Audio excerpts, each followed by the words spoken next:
Hello student, welcome to my YouTube channel Arihant lecturer. Student, आज के इस वीडियो में मैं आपको बताने वाला हूं बिना कुछ पढ़े गणित में पास होने की सबसे जबरदस्त ट्रिक। और ऐसा ट्रिक आपको पूरी यूट्यूब पर कोई नहीं बताएगा। बिना कुछ पढ़े गणित में पास होने की ट्रिक। मेरे प्यारे बच्चों, अगर आपको गणित में कुछ नहीं आ रहा है, मैथ में आपको कुछ समझ में नहीं आ रहा है, मैथ के फार्मूले आपको याद नहीं है, ना तो क्वेश्चन हल करना जानते हो, तो मेरे प्यारे बच्चों बिल्कुल सही वीडियो पर आए हो। तो मेरे प्यारे बच्चों, आज की इस वीडियो में मैं आपको बताऊंगा कि गणित के फार्मूले आपको नहीं मालूम है, क्वेश्चन हल करने नहीं आता है, फिर भी आप मैथ के सारे का सारे क्वेश्चन कर पाओगे इस ट्रिक की मदद से, जो ट्रिक आज की इस वीडियो में मैं आपको बताने वाला हूं। ठीक है, बिना कुछ पढ़े, ठीक है, बिना कुछ पढ़े गणित में पास होने की ट्रिक। ठीक है, गणित में पास होने की ट्रिक। अभी तक आप कुछ भी नहीं पढ़े हो और गणित में आप पास हो जाओगे। और यही नहीं, आपको सिर्फ 3 ट्रिक बताने वाला हूं। इस 3 ट्रिक को आप प्यारे बच्चों अच्छे से समझ लेते हो ना, तो कोई भी बच्चा गणित में फेल नहीं हो सकता है। टीचर खुश होकर आपको नंबर भी देंगे और आप ना कभी जिंदगी में फेल नहीं हो सकते हो, अगर आज की इस वीडियो को आपने लास्ट तक देख लिया। बच्चा देखिए, यहाँ पर गणित की ट्रिक मैं आपको बताने वाला। देखो मेरे प्यारे बच्चों, मैं आपको बता रहा हूँ, जो भी ट्रिक आपको बताऊंगा, अगर आप उस ट्रिक को फॉलो कर लेते हो, समझ लेते हो, तो इस ट्रिक की मदद से आप किसी भी क्वेश्चन को, चाहे वो क्वेश्चन 2 मार्क्स का हो, 4 मार्क्स का हो, 6 मार्क्स का क्वेश्चन हो, इस क्वेश्चन को आप आसानी से बना पाओगे और आसानी से हल कर पाओगे। ठीक है, हर प्रकार के प्रश्नों को आप हल कर पाओगे। अगर आपको मैथ का फार्मूला नहीं पता है, तब आज की इस वीडियो को आप देखना। आज की इस वीडियो को देखने के बाद कोई भी स्टूडेंट फेल नहीं हो सकता है। मेरे प्यारे बच्चों, मैं यहाँ पर पेपर भी लेकर आया हूँ ताकि आपको बता सकूं, समझा सकूं कि आपको अगर गणित का एच भी नहीं आता है, तो आपको क्वेश्चन का आंसर कैसे हल करना है, कैसे लिखना है। ठीक है, और यहाँ पर देख सकते हैं मेरे पास 2027 गणित का प्रति 10 प्रश्न पत्र है, और यहाँ पे कॉपी भी लेकर आया हूँ जिसपे आपको पूरा का पूरा प्रश्नों के उत्तर को एग्जाम की कॉपी पर लिख के दिखाने वाला हूँ बिना फार्मूले के। आप यकीन मानिए मेरे प्यारे बच्चों, आप वीडियो को लास्ट तक देख लेना, आपको इतना ज्यादा कॉन्फिडेंस हो जाएगा कि आप गणित की किसी भी क्वेश्चन को आसानी से सॉल्व कर पाओगे। तो आइए चलिए स्टार्ट करते हैं आज की इस वीडियो को। लेकिन स्टार्ट करने से पहले कुछ चीजें आपको बताना चाहता हूं, बहुत सारी चीजें डिस्कस करना है ताकि आप बिल्कुल भी कंफ्यूजन ना हो, आप कंफ्यूज ना हो कि ट्रिक को कैसे लगाना है, कहाँ पे अप्लाई करना है। सबसे पहले हम बात करेंगे, तो यहाँ पर बहुत सारे बच्चे, ठीक है, बहुत सारे जो बच्चे होंगे, बच्चा यहाँ पे बहुत सारे बच्चे क्लास 10th में होंगे। ठीक है, बहुत सारे बच्चे इस वीडियो को क्लास 10th वाले देख रहे होंगे, और बहुत सारे बच्चे इस वीडियो को क्लास 12th वाले देख रहे होंगे। ठीक है, तो क्लास 10th में जो मैथ होता है, ये 70 नंबर का मैथ आता है, 70 नंबर का। और जो 12th क्लास होता है, ये जो आता है 100 नंबर का आता है गणित। अब इन दोनों की ट्रिक आज की इस वीडियो में बताऊंगा। ठीक है, इन दोनों का ट्रिक मैथ में आपको कैसे लगाना है। और इसमें जो होता है क्लास 10th में 30 नंबर बच्चा आपको प्रैक्टिकल का मिलता है। ठीक है, प्रैक्टिकल के लिए 30 नंबर मिल जाता है। एंड जो आपका 12th का मैथ होता है, इसमें कोई भी प्रैक्टिकल नंबर नहीं होता। क्लास 10th में मैथ में पास होने के लिए आपको 33 नंबर चाहिए, सॉरी 23 नंबर चाहिए होते हैं। वहीं 12th में पास होने के लिए आपको 33 मार्क्स की जरूरत होती है। ठीक है, अगर इस वीडियो की मदद से आप 70 में बच्चा 40 से लेकर 45 नंबर तक ला पाओगे। मैं ज्यादा नहीं कहूंगा कि आप इतना ला दोगे, 70 में 70 ला दोगे, नहीं, 40 से 45, और 40 से 45 एक बहुत अच्छा मार्क्स होता है, और आप एक अच्छा स्कोर खड़ा कर पाओगे। ठीक है, इतना से। और इसमें 100 में आप, मैं ज्यादा नहीं कहूंगा, 70 से लेकर 75 नंबर भी ला दोगे, और ये अपने आप में एक बहुत बड़ी संख्या होती है। ठीक है, देखिए 70 से 75 नंबर जो है मैथ में कम नहीं होता है, एक अच्छा मार्क्स स्कोर करने में आपका बहुत बड़ा योगदान देगा। एग्जाम में आप लिख कर आना। ठीक है, अब देखिए, आपको कोई एग्जाम में आपको एक्स्ट्रा दिमाग नहीं लगाना है, नहीं तो आपका नंबर जो है काट लिया जाएगा। जैसे मैं बताऊंगा उस तरह से आपको करना है। ठीक है बच्चा, देखिए जैसे यहाँ पर बताया गया गणित की वो ट्रिक जिसे देखकर मैथ के टीचर जो एग्जामिनर होते हैं आपको नंबर देते हैं। ठीक है, स्टार्टिंग इज इम्पॉर्टेंट। मैथ में जो स्टार्टिंग होता है ये बहुत ही इंपॉर्टेंट होता है। और दूसरी बात कि मैथ में आपको स्टेप मार्किंग नंबर मिलता है। मतलब जैसे कि अगर एक क्वेश्चन है, ठीक है, एक क्वेश्चन जैसे यहाँ पर है 2 + 5 भागे 5, ठीक है, भागे 5 + 4। अब इसको कितने बच्चे कैसे कर देंगे? 5 का 5 में भाग दिए, 1 आया, 2 1 जोड़े 3 और 3 और 4 7। इसका ऐसे लिख देंगे। अगर इसी चीज को हम ऐसे लिखें 2 और इसका भाग देने पर 1 आ गया और +4 है, यहाँ पर 4, फिर इसको जोड़ दिए, ठीक है, 4 और 2 हो गया 6 + 1 है, फिर 6 और 1 को जोड़ दिया, ये आ गया 7। ये आपका फाइनल आंसर हो गया। अब देखिए ये 1 2 3 स्टेप में चला गया। गणित में स्टेप मार्किंग होता है और स्टेप का नंबर मिलता है। आपको इसको कैसे करना मैं आंसर शीट पर लिख कर बताऊंगा, ठीक है। और आप में जो ऑब्जेक्टिव क्वेश्चन आ जाते हैं, ठीक है, ऑब्जेक्टिव और सब्जेक्टिव दो तरह के क्वेश्चन एग्जाम में पूछे जाते हैं। कौन कौन से? देखो यहाँ पर सबसे इंपॉर्टेंट है आपके एग्जाम में ऑब्जेक्टिव, ठीक है, मैथ में दो तरह के क्वेश्चन पूछे जाते हैं। एक तो ऑब्जेक्टिव पूछा जाता है और दूसरा जो होता है सब्जेक्टिव। और सब्जेक्टिव का जो आंसर होता है ये आंसर शीट पे लिखा होना चाहिए, लिखना है। और इन दोनों के ट्रिक मैं आज की इस वीडियो में आपके साथ शेयर करने वाला हूं और एक बेहतरीन ट्रिक आपको बताने वाला हूं, ठीक है। देखिए सबसे पहला आपको क्या करना है, गणित में जो है स्टार्टिंग बहुत इंपॉर्टेंट होता है और इसमें स्टेप मार्किंग होता है। और सबसे पहले गणित के प्रश्न को शुरू करने से पहले आपको लिखना है प्रश्नानुसार और एक कामा लगा देना है। इसके बाद दिया है जो भी वैल्यू गणित के पेपर में दिया है उसे सबसे पहले आपको लिख देना है। क्वेश्चन में जो भी दिया है चिन्ह का प्रयोग करना। अगर कोई भी चिन्ह हो उसमें चिन्ह लगाना हो, जैसे माइनस, प्लस, भाग, गुणा, जो भी चिन्ह दिया हो, चाहे उसके पीछे सेंटीमीटर दिया हो, ठीक है, कोई भी मात्रक दिया हो उस मात्रक का प्रयोग आपको करना है। किसी भी प्रश्न को आपको छोड़ना नहीं और जो प्रश्न नहीं आता उसके लिए ट्रिक तो मैं बताऊंगा, ठीक है। देखिए सबसे पहले आपको क्वेश्चन पेपर में यहाँ पर आना है और जैसे यहाँ पे है ये है आंसर शीट, ठीक है। आंसर शीट पर आपको क्या ट्रिक लगाना है बच्चा, यहाँ पर सबसे पहले सब्जेक्टिव और ऑब्जेक्टिव क्वेश्चन आ जाते हैं। तो मैं आपको सबसे पहले आज की इस वीडियो में ऑब्जेक्टिव का ट्रिक बताऊंगा, ठीक है, ताकि आपको एक अच्छा मार्क्स स्कोर कर पाओ ऑब्जेक्टिव से ही। और सब्जेक्टिव का एक बेहतरीन ट्रिक तो बताऊंगा ही। सबसे पहला चीज जो मैं आपको बताने वाला हूं आपका ऑब्जेक्टिव का, ठीक है, वो क्या होगा। देखिए यहाँ पर आपको एग्जाम जब भी मैथ का पेपर दोगे आपको 2 ब्लू 2 ब्लैक, एक 30 सेंटीमीटर का स्केल, पेंसिल और इसके साथ ही साथ प्रकार सब कुछ लेकर जाना है ताकि ट्रिक आप आसानी से लगा पाओ, ठीक है, क्योंकि वृत्त बनाना होता है तो इसके लिए प्रकार की आवश्यकता होती है। यहाँ पर 2 पेन हमने लिया और सबसे पहले हम आपको बताएंगे ऑब्जेक्टिव की ट्रिक। तो ऑब्जेक्टिव का देखिए ट्रिक क्या है, ठीक है, बहुत बेहतरीन ट्रिक बताने वाला हूँ और ये जो है जेन्युइन ट्रिक है। ऑब्जेक्टिव का टोटल मैं आपको 5 ट्रिक बताऊंगा, ठीक है, और इस ट्रिक की मदद से आप बहुत सारे क्वेश्चन को करेक्ट करके आओगे। ठीक है, बहुत सारे लोग आपको ये कहते थे कि ए मार लो, बी मार लो, सी मार लो, डी मार लो, ठीक है, लेकिन ये ट्रिक मैं आपको नहीं बताने वाला और ये वर्क भी नहीं करता। जेन्युइन ट्रिक क्या है, देखिए सबसे पहला जो चीज़ है इम्पोर्टेंट, जितने भी गणित के क्वेश्चन में जितने भी समीकरण वाले, पहला है कि समीकरण वाले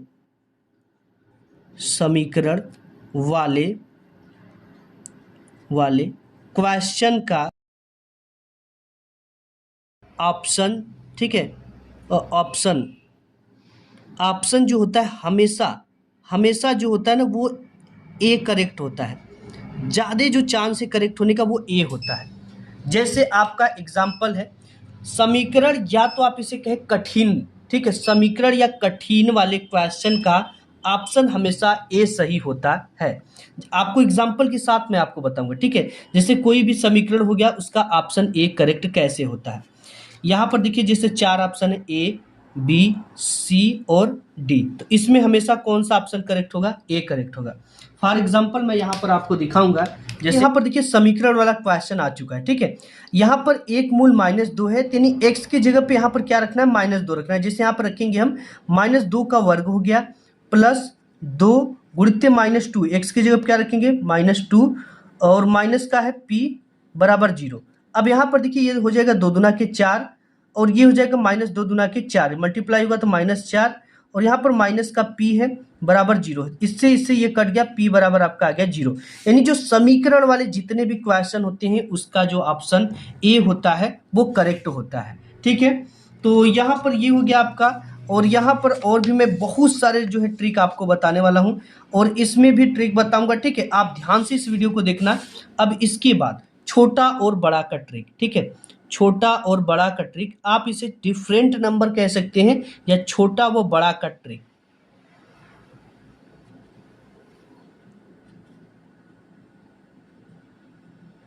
अब देखिए छोटा वो बड़ा, ऑप्शन ए, बी और सी और डी में ऑप्शन दे रखा है, एक दे रखा है 3, एक दे रखा है 5, एक दे रखा है 6 और एक दे रखा है 7।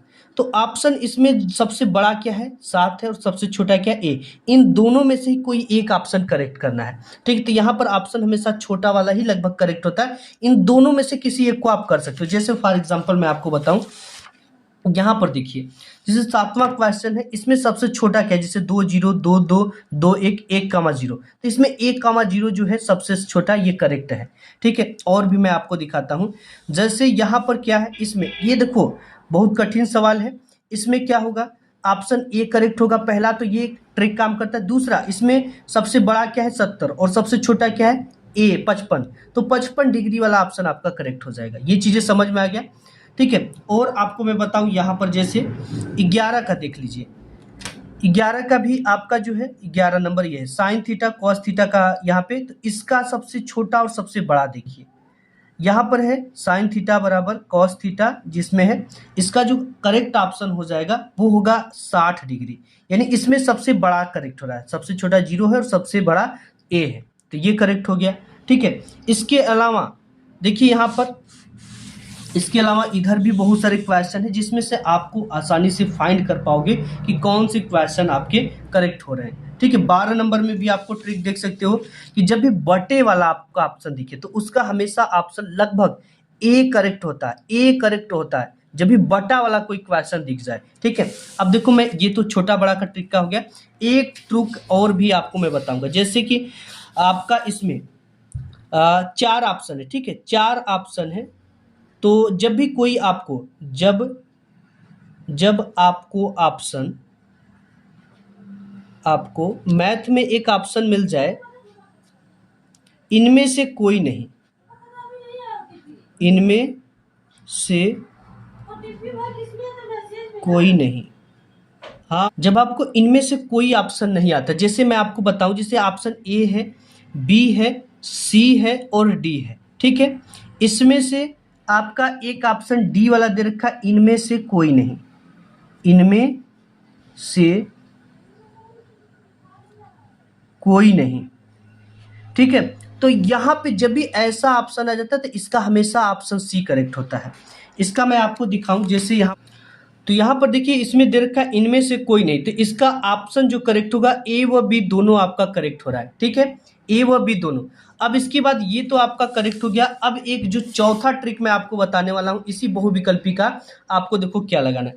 आप जैसे 4 ऑप्शन दे देगा। ठीक है, एक ऑप्शन ए दे रखा है, एक बी दे रखा है, एक सी दे रखा है, एक डी दे रखा है, और सी ऑप्शन दे देगा आपको ए व बी दोनों, ए व बी दोनों। ठीक है, बोथ ए एंड बी, हमेशा ए वाला ऑप्शन, ए व बी वाला आपका करेक्ट होता है। जैसे हमने आपको 9वां में भी बताया, 2 ट्रिक इसमें काम कर रहा है। देखो, एक तो ए व बी दोनों और एक तो डी, इनमें से कोई नहीं आता, तो इसका ऑप्शन सी करेक्ट होगा। ठीक है, और यहाँ पर देखिए, यहाँ पर जैसे 2 ऑप्शन वाला देता है इसको, जैसे यहाँ पर बी तथा सी दोनों हो गया, तो दोनों वाला जो ऑप्शन होता है हमेशा ये करेक्ट होता है। ठीक है, और एक ट्रिक मैं आपको बताऊं, यहाँ पे चौथा ट्रिक, इसमें आता है कि ऑप्शन ए दे देगा, बी दे देगा, सी दे देगा और डी ऑप्शन दे देगा उपर्युक्त सभी।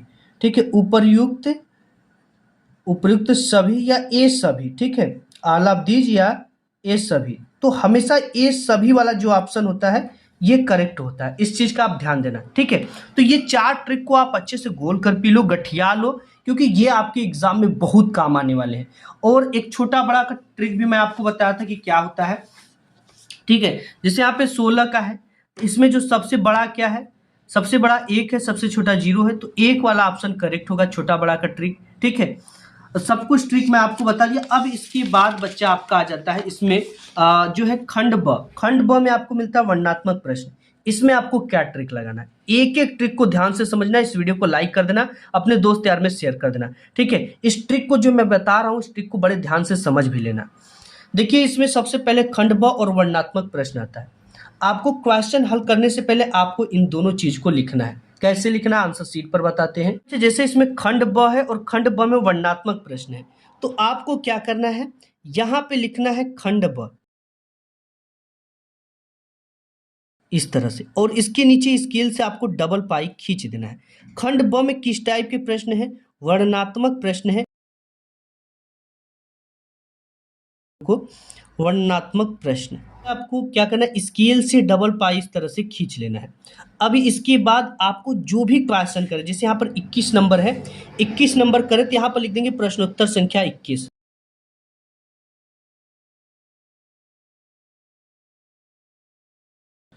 अब इसके नीचे स्केल से इस तरह से डबल पाई खींच दोगे, ठीक है। इस तरह से आपको खींच देना है, डबल पाई खींचना है। अब इसके बाद जैसे हम 21 का क कर रहे हैं, तो यहाँ पर 21 का क यहाँ पर भी लिख देंगे और यहाँ पर भी लिख सकते हैं, ठीक है। दोनों जगह पे आप लिख देना, कोई दिक्कत नहीं। बार बार प्रश्नोत्तर संख्या डालने की जरूरत नहीं है। यहाँ पे अगर ख करेंगे तो 21 का ख लिख देंगे। अब देखिए यहाँ पर क में दे रखा कि दिया गया है मस यानी HCF 99,153 बराबर 9। तो लस एलसीएम 99,153 का मान ज्ञात कीजिए, यानी सिंपली यहाँ पर लस ज्ञात करना है। तो हमने बताया कि गणित आपको क्या कहती है कि सबसे पहले आपको लिखना है प्रश्नानुसार। क्या लिखना है, प्रश्नानुसार। ये गणित का नियम और रूल होता है, एक ट्रिक और बेहतरीन आपको बताऊंगा, ठीक है। प्रश्नानुसार एक कामा लगाना है, इसके बाद लिखना है दिया है, ठीक है। दो स्टेप यही हो गया, दिया है और जो भी वैल्यू दिया है उसको जिस चिन्ह के साथ दिया उस चिन्ह को लिख लेना। जैसे यहाँ पर मस, दो संख्याओं का मस 99 और 153 का 9 दे रखा है, तो यहाँ पर लिखेंगे दिया है म और स, दो संख्याएं हैं जिसमें एक संख्या कितना है, एक संख्या 99 और दूसरा 153। 99 और 153 का जो मस है वो 9 दे रखा है, ठीक है। और हमसे पूछ क्या रखा है, हमें ज्ञात करना है। क्या लिखेंगे, हमें ज्ञात करना है, ज्ञात करना है। क्या ज्ञात करना, हमें लस हमें फाइंड करनी है, ठीक है। ल स बराबर क्वेश्चन मार्क, ये चीजें हमें फाइंड करना है, ज्ञात करना है, ठीक है। अब इसके बाद हम क्या लिखेंगे, यहाँ पर हल लिखेंगे। क्या लिखेंगे बच्चा, हल लिखेंगे इस तरह से। अब इसका अगर आपको जैसे फार्मूला पता है, ठीक है, फार्मूला अगर नहीं पता है, चाहे कुछ भी आपको इसके बारे में पता है तो आपको करना है। इसके भी नंबर मिलते हैं, बड़ा ध्यान से समझना। जैसे इसका जो फार्मूला होता है वो क्या होता है, यहाँ पे ल स बराबर क्या होता है, देखिए ल स बराबर, इसको मैं स्टेप मार्किंग आपको थोड़ा समझा रहा हूँ, ठीक है।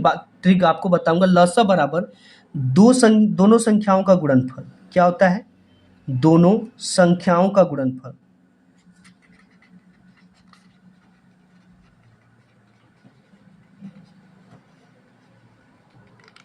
यहां पर दोनों संख्याओं का गुणनफल बटे में आपका होता है मस,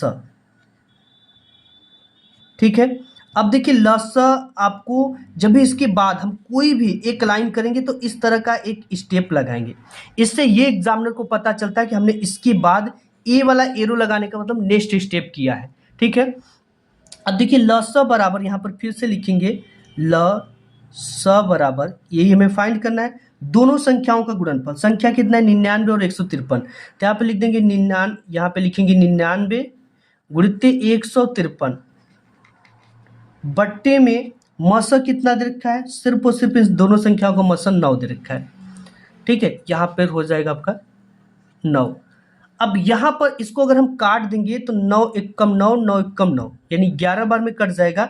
तो फिर से इस तरह का एरो लगाएंगे और यहाँ पर लिखेंगे ल स बराबर, ठीक है। ल स बराबर, अब यहाँ पर 11 लिखेंगे, फिर से 11 गुणित 153, ठीक है, इतना हो गया। फिर अगर हम इसको लिखेंगे तो फिर एक स्टेप बढ़ाएंगे और लिखेंगे ल स बराबर, इसका मल्टीप्लाई करेंगे, ठीक है। 11 तिहाई 33, 11 पचे 55, 56 57 58, 58 के 8 हाथ में लगा 5, 11 कम 11, 11 5 1683, आपका ये आंसर आ जाएगा, ठीक है, ये क्या आ जाएगा आंसर। अब जब भी आंसर लिखेंगे तो आपको इस तरह से ब्लैक पेन से इसको इन ब्रैकेट करना है और ब्लैक पेन से ही आपको इस तरह से आंसर को लिखना है। और एक चीज ध्यान देना, अगर हम क्षेत्रफल निकालेंगे तो जो है इसका मात्रक सेमी का स्क्वायर होगा, मीटर का स्क्वायर होगा, ठीक है। और इसके बाद जो भी चीजें हैं मात्रक जरूर लिखना है। अब देखो इसका हमने इतना स्टेप कर दिया, अब इसके स्टेप के नंबर मिलेंगे। अगर हम इतना करते तो भी हमको नंबर मिल जाते, अगर गणित में हम क्वेश्चन ही उतार देंगे तो उसके भी नंबर मिल जाएंगे। और आपको मैं बताता हूं, जैसे यहाँ पर एक क्वेश्चन है, देखो ध्यान से समझो। यदि 2 cos स्क्वायर 45 डिग्री -1 बराबर cos थीटा हो तो थीटा का मान ज्ञात कीजिए। ठीक है, इसमें थीटा का मान ज्ञात करना है, इसको ध्यान से समझना। मैं आपको बताता हूं कि कैसे आपको ज्ञात करना है। देखिए, आपको बार बार प्रश्नोत्तर संख्या डालने की जरूरत नहीं है, यहाँ पे सीधा सीधा आप लिख सकते हो 21 का ख। ठीक है, 21 नंबर का ख का उत्तर इस तरह से। ठीक है, अगर आपकी मर्जी है तो प्रश्नोत्तर संख्या 21 का ख भी लिख सकते हो। अब इसके बाद इसमें देखिए क्या है, हमने आपको बताया कि आपको वही स्टेप फॉलो करना है जो हमने आपको बताया। जैसे यहाँ पर हम क्या लिखेंगे, सबसे पहले लिखेंगे प्रश्नानुसार। प्रश्नानुसार यानी जो भी चीज़ें हम हल करेंगे प्रश्न के अनुसार ही हल करेंगे।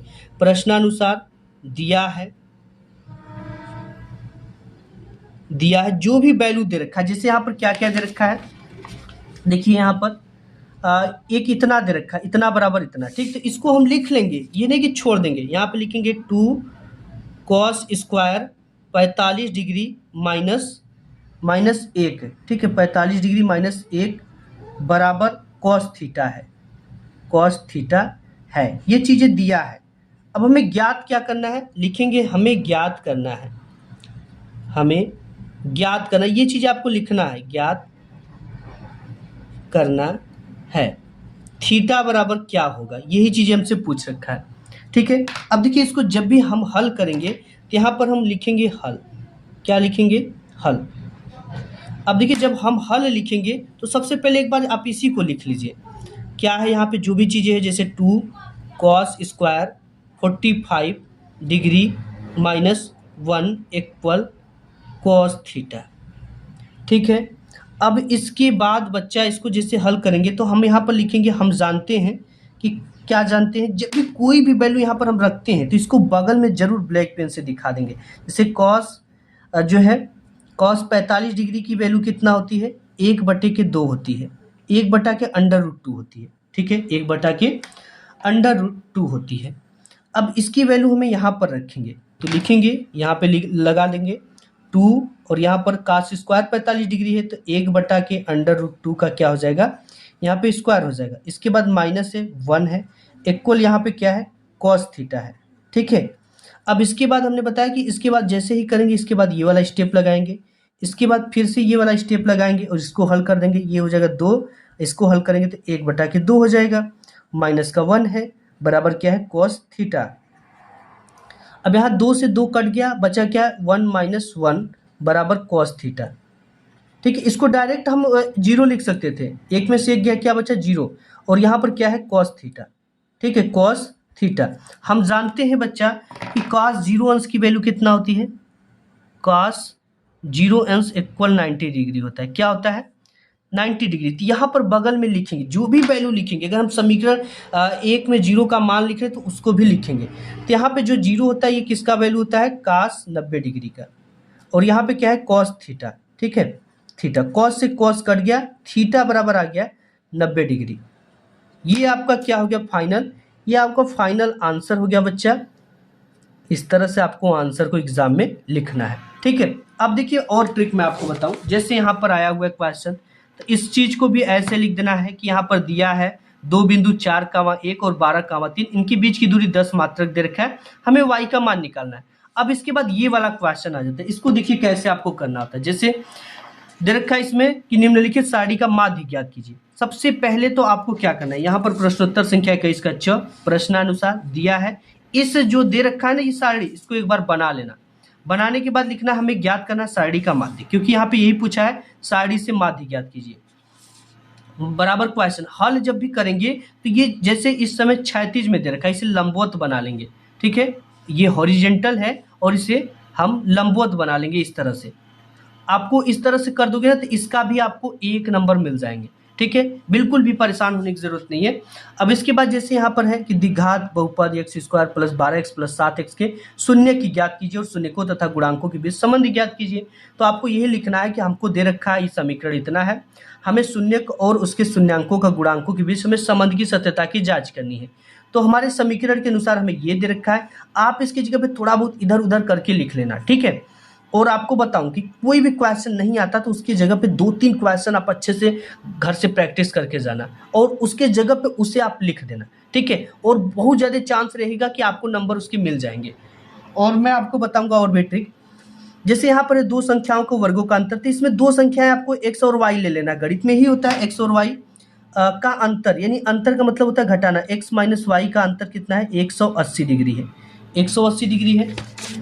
ठीक है, छोटी संख्या का वर्ग, मान लेते हैं x जो है छोटी है संख्या। ठीक है, x जो है छोटी संख्या है का वर्ग, इसका वर्ग जब हम कर रहे हैं तो बड़ी संख्या का 8 गुना, बड़ी संख्या y है, y का 8 गुना यानी 8y होगा।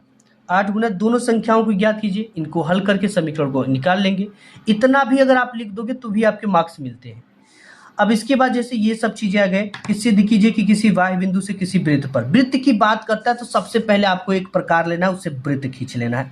ठीक है, वृत्त पर खींची गई 2 स्पर्श रेखाएं, 2 स्पर्श रेखाएं इस तरह से आपको खींच लेना है। स्पर्श रेखाएं की बीच का कोण स्पर्श बिंदुओं को मिलाने वाले, इसके बीच में कोई कोण इस तरह से थीटा बना है। रेखाखंड द्वारा केंद्र पर अंतरित कोण, ये केंद्र होता है बीच में, इस पर अंतरित कोण का संपूरक होता है। इतना लिख लेना कि हमें दे रखा है इतना इतना दे रखा, हमने सबसे पहले एक वृत्त खींचा, इसमें 2 स्पर्श रेखाएं मुझे मिली, इसके बीच में एक कोण बना और इसके केंद्र पर जो कोण होगा वो संपूरक होगा, ये हमें सिद्ध करना है। इतना आपको लिख देना है, लिख दोगे तो भी ये 4 नंबर का है तो आपको 1 से लेकर 1.5 नंबर आपको मिल जाएंगे। ठीक है, और यहाँ पर ये भी आता है, जैसे आकृति वगैरह बनाने के लिए आता है तो ये बना लेना, इस तरह से है। यहाँ पे ये समीकरण देते हैं, इनको हल करने के लिए तो इनको सब कुछ लिख लेना जैसे मैं आपको बताया हूँ। ठीक है, इन दोनों का भी लिख लेना, इसको भी लिख लेना। जैसे यहाँ पर एक मंदिर की ऊंचाई 15 मीटर, तो सबसे पहले आपको क्या करना है, इस तरह का एक मंदिर बना लेना है, इसका नाम लिख देना है और इसकी ऊंचाई 15 मीटर लिख देना है। ठीक है, ऊंचाई फॉर एच फॉर ऊंचाई होता है। ठीक है, 15 मीटर है मंदिर से शीर्ष से सड़क के दूसरी ओर बने भवन के शीर्ष का। ठीक है, ये मंदिर का शीर्ष हो गया, शीर्ष मतलब सबसे ऊपरी भाग। एक इधर क्या बना हुआ है, एक भवन बना है 30 अंश, इसका जो कोण यहां से देख रहा है कोई, तो इसमें जो कोण बन रहा है वो 30 डिग्री का कोण बन रहा है, तथा भवन के पाद का अवमन कोण तथा इसके जो पाद है पैर है इसमें 45 डिग्री का कोण बन रहा है। पाद का अवनमन कोण 45 से सिद्ध कीजिए कि भवन की ऊंचाई इतना है। तो हमें सिद्ध करना इतना है, हमें ज्ञात करना है, ये चीज आपको लिख लेना। ठीक है, और भी मैं चीजें आपको बताऊं, जैसे यहाँ पर आता है ये सब चीजें आता है, एक भवन के शीर्ष से एक मीनार के शीर्ष का उन्नयन कोण। ठीक है, एक भवन बना लेना, खींच लेना है, शीर्ष से उसका उन्नयन कोण 60 अंश से उस जो है मीनार के शीर्ष से भवन के शीर्ष का। इस तरह से आपको सब कुछ लिख लेना। ठीक है बच्चा, तो वीडियो पसंद आए तो लाइक करना, अपने दोस्त यार में शेयर करना। मिलूंगा एक नेक्स्ट वीडियो में, तब तक के लिए धन्यवाद।